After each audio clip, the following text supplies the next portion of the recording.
It's easy to say that one believes in God when everything's going great. St. Paul talked about the thorn in his flesh to keep him from becoming proud. So I do believe that anyone who takes their faith seriously, anyone who tries to combat the devil, can expect to experience some type of oppression or demonic attacks in their life.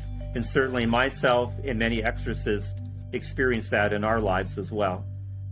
Oftentimes it's like a heaviness on your chest, and there's this almost utter despair that you feel.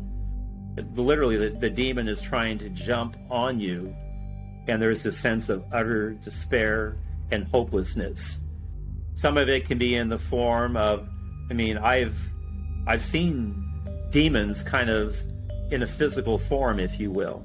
The times that I've actually seen demons, and I think God permits that, it's like a very dark blob. And it's the darkest dark that you can imagine. Because again, remember, Lucifer, being the light bearer, used to glow with God's glory. I have 6 brothers and 2 sisters.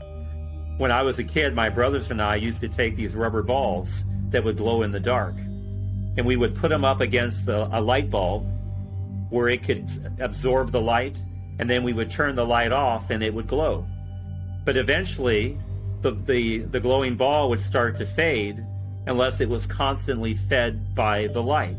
So we as Christians constantly need to be fed by the light of Christ.